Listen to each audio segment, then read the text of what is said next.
Pauvre en matière, le royaume de Sumer doit aussi faire venir des minerais de lointaines contrées. Argent, cuivre, lapis-lazuli et or. Ce sont ces nombreuses importations qui assureront la splendeur et le faste de sa capitale.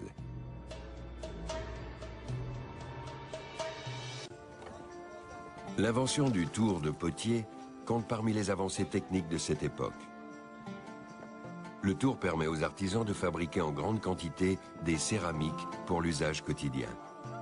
La production de masse est née, apportant avec elle de nouveaux métiers, manutentionnaires, gestionnaires ou commerçants. Cette prospérité grandissante attire de plus en plus de villageois dans la capitale. L'accroissement de sa population fait d'Uruk la plus importante de toutes les métropoles du monde connu. Au début du 3e millénaire, Uruk devait compter entre 30 000 et 40 000 habitants. Cette estimation est obtenue à partir du nombre de champs entourant la ville, qui indique combien de personnes pouvaient en tirer leur subsistance. Uruk ne tarde pas à devenir une mégapole effervescente.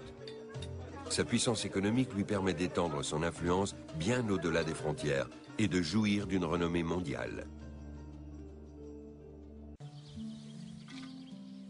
Pour sécuriser leur transport de marchandises, les commerçants élaborent un système toujours en vigueur aujourd'hui.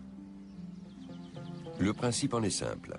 L'expéditeur place sa marchandise dans un pot et le ferme avec un couvercle en tissu. Puis, il scelle le tout avec de l'argile pour protéger son bien de la saleté et du vol.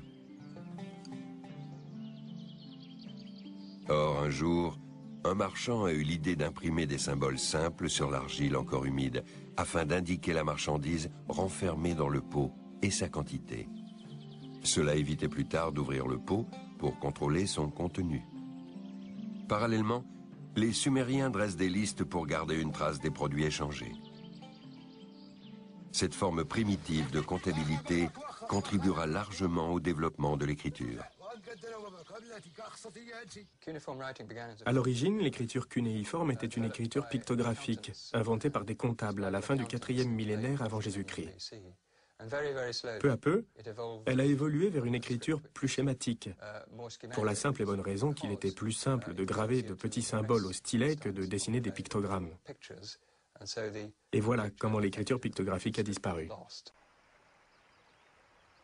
Le développement des échanges commerciaux amena les Sumériens à inventer le concept de contrat.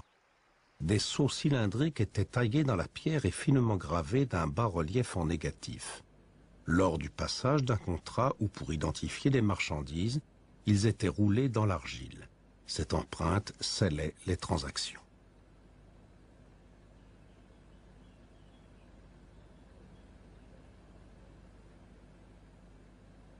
C'est ainsi que les habitants de Sumer, pour lesquels ces contrats revêtaient une grande importance, commencèrent à édicter des lois.